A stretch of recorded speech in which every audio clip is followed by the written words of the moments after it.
I'm going to introduce our final speaker. Chelsea Roberts is a first-year medical student at the David Geffen School of Medicine here at UCLA. She attended Washington University in St. Louis, completing her undergraduate degree in System Science Engineering and Psychology with a minor in French.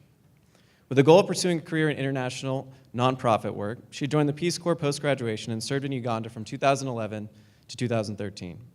She was assigned to work as a primary school teacher and ultimately focused on improving girls' access to education through reusable menstrual pads and sex education. Through this experience, she discovered her passion for health and her desire to become a physician. Chelsea will share her story with us in her talk entitled, "The Power of Pads, My Experience as a Peace Corps Volunteer in Uganda." Please help me welcome Chelsea Roberts.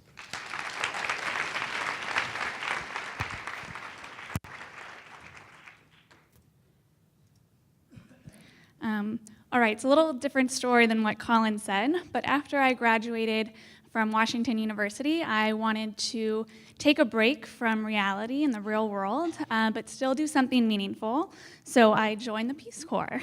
And the Peace Corps sent me to Uganda in East Africa as an education volunteer. My mission in Peace Corps was to improve the quality of education delivered to 15 primary schools through teacher education. So this meant that I wasn't expected to be teaching the children in the classrooms, but I was supposed to help teachers become better teachers. After my 3 months of training, I had no idea how I was going to do this. So for the first 6 months, I did nothing. I observed classes, I asked questions, I talked to teachers, and I tried to evaluate the resources and values of my community. That's my first Peace Corps lesson for all of you. I think it's really important to get to know the communities that we're working in to make our projects more successful and sustainable. So when I started talking to the teachers about what was important to them and what they were concerned about, something that they talked about a lot was the fact that girls were dropping out of school at a really fast rate, starting around 3rd and 4th grade. And when I asked them why they thought this was happening, I got a lot of answers. The one that I really honed in on was menstruation management. It's at this point in my story that Americans often ask me, can you even buy pads in Africa? And the answer is yes. In my village, you could buy Always pads and some other brands at the local shops.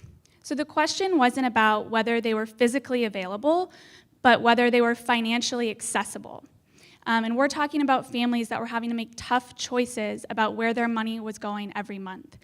And they were often choosing to spend their money on reasonable things like food and clothing and firewood. So they were unable to provide pads for probably the women in the families, but also the girls to go to school. So these girls would stay home from school during their periods and would end up missing so many days of school that it was hard to get caught up, and they'd stay home and be with their families instead. And when I talked to the girls, like what were they using and what was their biggest problem? And the problem was the methods that they had were not staying in place. So when they walked to school, they could not be confident that something wouldn't fall out from under their skirts. And that's really scary for anyone, for any woman or girl, that whatever you're using for your period is gonna fall out under your skirt. So the solution that we brought to Bootalasia was reusable menstrual pads. And you can see the kinds of materials that you would need to make the pads. And I can guarantee you that these are available at any village market. So the girls did not need to travel to the nearest town or anything like that. This is something that they should be able to find at home or just down the street. And these pads are made from cloth and absorbent materials, and they are washed after each use. The kit would cost about 50 cents, which is a major bargain, and they last for about a year. So this is what they look like. I actually made this pad last week for you guys. And the really important feature of the pad is that they have the wings on this side, just like an Always pad does. And the wings actually wrap around the underwear and button in place. So this means that the girls could walk to school. They could do all the activities that we see in sanitary pad and tampon commercials, if that's applicable to them. and they can have the confidence to go to school because their solution is going to stay in place. So my next problem was I needed to teach the girls how to make the pads. So what I did is I trained 2 teachers from each school in sexual health education, HIV prevention, and the construction of reusable menstrual pads. These teachers went down and they provided the workshops for the girls themselves that I supervised. We were able to train 1,100 girls in the construction of reusable menstrual pads. Once these trainings were over, I went back to the school, each school 3 months later, and asked them what they thought about their pads. Over 50% of the 7th grade girls said that they were in fact using the pads. But the most remarkable thing they told me was over 90% of them had taught somebody else at home or a friend how to make the reusable menstrual pads. So I took 1 day to teach 30 teachers. The 30 teachers were able to train 1,100 students, and they went out into the community and trained at least another additional 1,000 people. And I think that's just remarkable.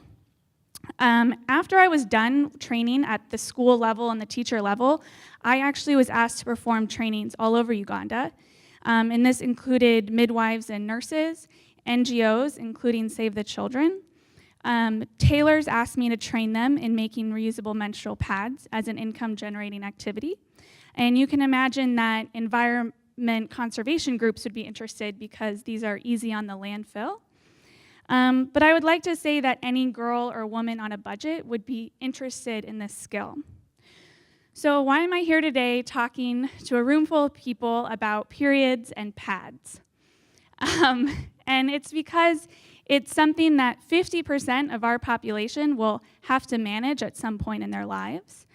And for some women and girls, this is a major burden and an obstacle to overcome.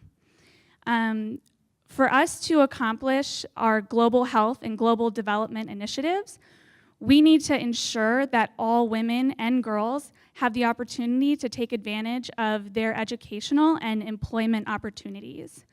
Reusable menstrual pads is not only a cheap solution, but it's also a physical skill that allows us to empower women and girls to really take control of their lives when something's going on that they can't control. So that was my experience as a Peace Corps volunteer in Uganda. Reusable menstrual pads were welcomed, they were used, and they were celebrated.